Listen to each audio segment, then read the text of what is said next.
Imagine आपने अपनी life में अभी तक सबसे ज्यादा बार कौन सा फूड आइटम खाया होगा। Think about a food item जो आप हर रोज खाते हो, और एक ऐसे खाने का नाम सोचिए जो हर एक एज ग्रुप में सबको पसंद आता हो, मोस्ट अपीलिंग फूड। अगर हम इन बेसिक्स क्वेश्चन को अपने मैथ्स के कॉन्सेप्ट में सीखने में लगाए ना, तो हमारी मैथ्स की स्टडी क्या हो जाएगी, बहुत ज्यादा सरल हो जाएगी, बहुत ज्यादा इंटरैक्टिव हो जाएगी। तो इसी इंटरैक्टिव सोच के साथ हम अपने सेशन की शुरुआत करते हैं। स्क्रीन पर मेरे फेवरेट फूड आइटम की लिस्ट देखेंगे। आप लोगों का पता नहीं, मेरे मुंह से तो बहुत ज्यादा पानी आ रहा है। हम सभी को खाना पसंद होता है, और आज मैं आपके लिए एक खाने की कहानी लेके आया हूँ जहां पर मेन किरदार पर है आप और आपके प्यारे मित्र। आप दोनों बिजनेसमैन बनना चाहते हैं, और बहुत सारा रुपया आप लोगों ने एज ए सेविंग स्टोर कर रखा है। अब आप एक फूड इंडस्ट्री खड़ी करना चाहते हैं, अपनी फूड चेन खड़ी करना चाहते हैं, बट उससे पहले आपने कुछ रिसर्च करी। तो एग्जिस्टिंग स्टोर मैनेजर्स के पास आप जा रहे हैं और उनसे कुछ क्वेश्चंस पूछ रहे हैं, सर्विंग कर रहे हैं। क्वेश्चंस तीन मेन मेन क्वेश्चंस है आपके पास। सबसे पहला क्वेश्चन ये है कि अगर मैं स्टोर खोलूं तो सबसे ज्यादा मेरा सामान कौन सा बिकेगा, मेरी एक दिन की क्या सेल होगी, और सबसे ज्यादा पसंद करने वाला सारे एज ग्रुप में कौन सा खाना होगा।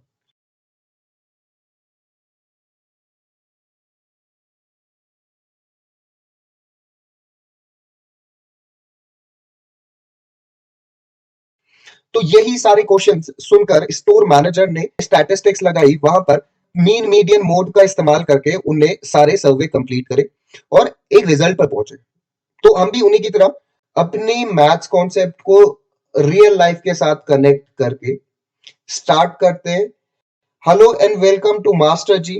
My name is Nishant Singh Negi, और हम यहाँ पर मैथ्स और लाइफ के बीच में जो कनेक्शन है उसके बारे में देखेंगे।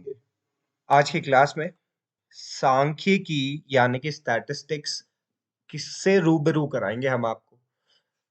नंबर टू, इंपॉर्टेंस क्यों जरूरत है, फंक्शन क्या उसके कार्य है, लिमिटेशन कहाँ पर स्टैटिस्टिक्स फेल हो जाती है। ये तो हो गई आज की आउटलाइन, हमने क्या क्या पढ़ना है।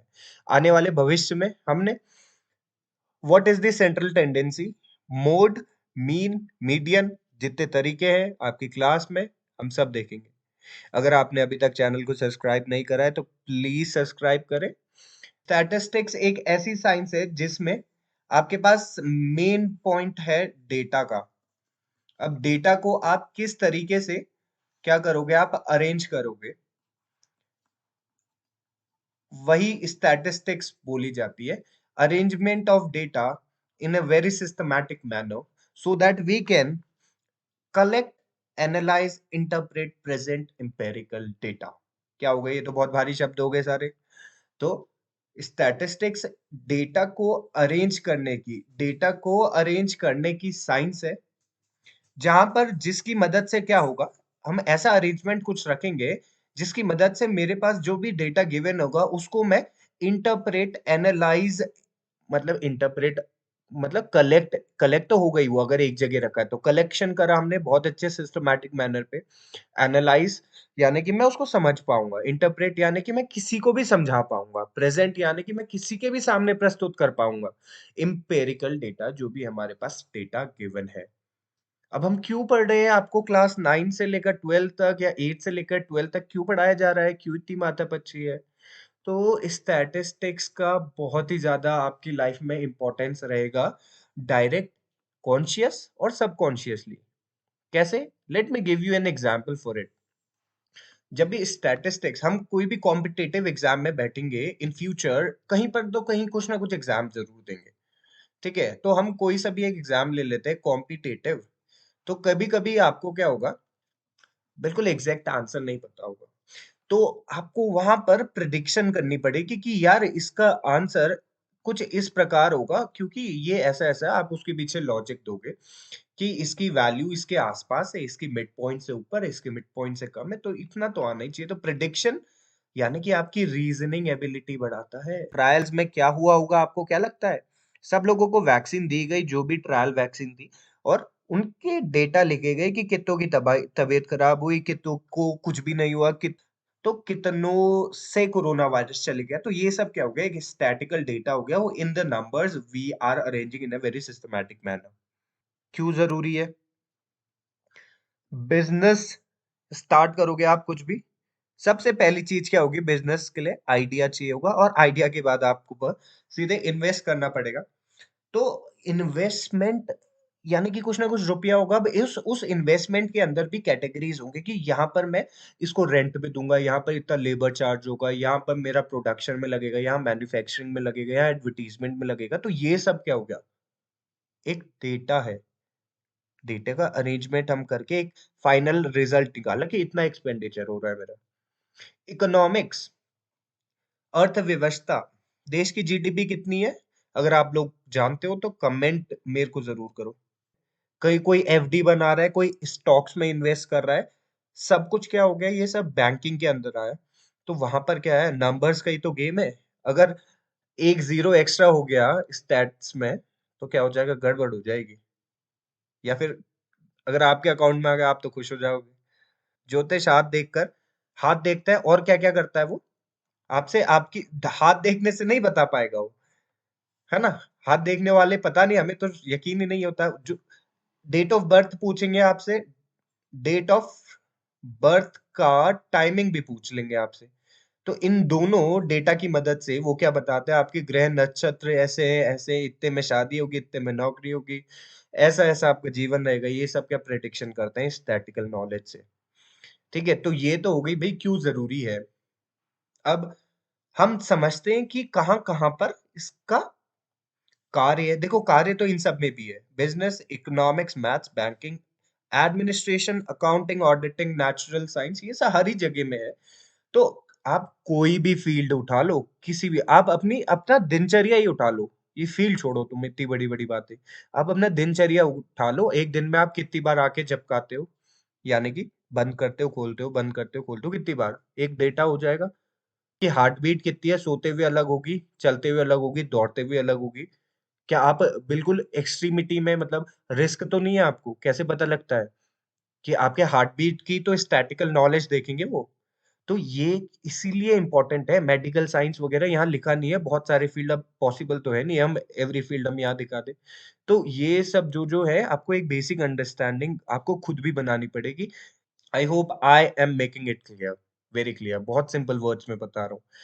फंक्शन और यूज ऑफ स्टैटिकल नॉलेज कहाँ कहाँ पर, तीन मोटे मोटे पॉइंट है जहां पर आपका सब कुछ कवर हो जाएगा इसमें।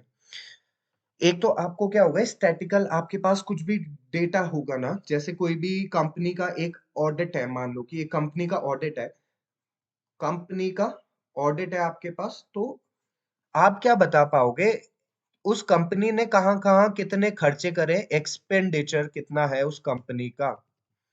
ठीक है, आप एक्सपेंस बता पाओगे। फ्यूचर एक्सपेंस बताने में क्या होगा, एक्यूरेसी होगी कि इनएक्यूरेसी होगी। बिल्कुल, आपके पास क्या होगी, हमेशा एक्यूरेसी होगी अगर एक फील्ड में स्टैटिस्टिक्स का इस्तेमाल होगा। और ये हमेशा कौन से टाइप के डेटा में लगेगी, क्वांटिटेटिव डेटा में लगेगी। अब ये क्या होता है सर, ये तो बहुत भारी शब्द लग रहा है। देखो, क्वांटिटेटिव से हम समझते हैं कि क्वांटिटी है, क्वांटिटी। वाइलेस इसी के ही साथ एक रिजेम्बलिंग वर्ड होता है, क्वालिटेटिव। क्वालिटेटिव क्या हो जाएगा भाई, क्वालिटी अप्रोचिंग, क्वालिटी। देखो, अभी राइटिंग इसमें थोड़ी सी सही नहीं बन पा रही है, बट धीरे धीरे इट विल। और क्वांटिटी में क्या अंतर है, क्वालिटी क्या होगी, एडजेक्टिव हो गया, सिंपल वर्ड्स में एडजेक्टिव। ठीक है, और क्वांटिटी क्या हो गया हमारा, क्वांटिटी हम किसको बोलेंगे, न्यूमेरिकल वैल्यू बोल देंगे। न्यूमेरिकल वैल्यू मतलब नंबर्स, अगर हम बोलेंगे नंबर्स में हम कुछ चीज बता रहे हैं, तो हम उसको किस में बता रहे हैं, क्वांटिटेटिव।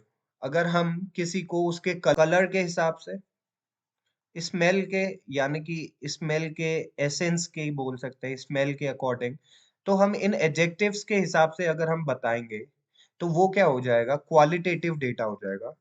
वाइलेस क्वांटिटेटिव क्या हो जाएगा कि नंबर वाइज होगा, मेरी ग्रोथ इतनी है, मेरी ग्रोथ 50% है, मेरी ग्रोथ 60% है, मेरा एक एक दिन की कमाई मेरी 10,000 रुपए है, 2 दिन की कमाई मेरी 20,000 रुपए। तो ये नंबर्स में हम जब भी कुछ चीज बताएंगे तो क्वांटिटेटिव डेटा होगा। अब आप बताओ कि स्टैटिस्टिक्स, स्टैट्स को हम क्वांटिटेटिव पे लगाएंगे कि क्वालिटेटिव में?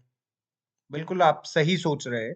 हमेशा और हमेशा क्वांटिटेटिव डेटा में ही लग पाएगा, क्वालिटेटिव में एप्लीकेबल नहीं होता है। One of its limitation, keep it in your mind.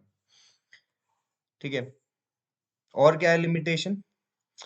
Limitation की अगर हम और बात करें तो जब भी स्टैट्स हमें लगानी है, स्टैट्स मतलब कि स्टैटिस्टिक्स, ठीक है, तो वो क्या होगा, एक सिंगल एंट्री पे कभी भी नहीं लग पाएगी। जैसे कि एक क्लास में क्लास 8th का एक बच्चा है, क्लास 8th का बच्चा है और उसका नाम है राहुल। राहुल की हाइट है 152 सेंटीमीटर, उसका वेट है 52 KG.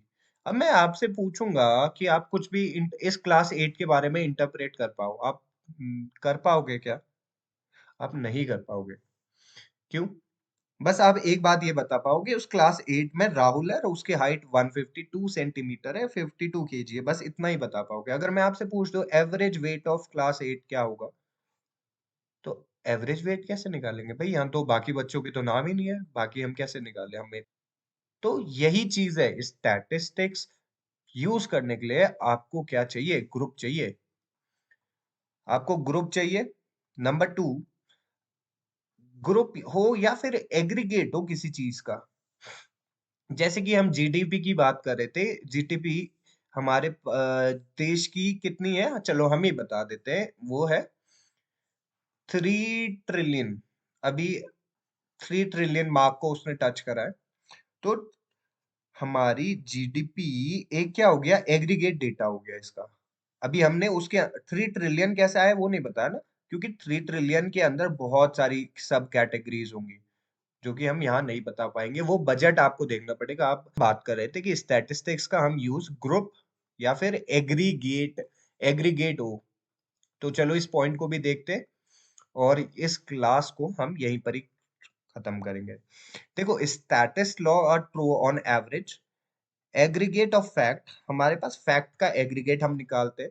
So a single observation is not a statistics. अगर एक ही ऑब्जर्वेशन मैं लूंगा तो वहां पे स्टैटिस्टिक्स नहीं होगी। वो statistics deals with the group और एग्रीगेट्स ओनली।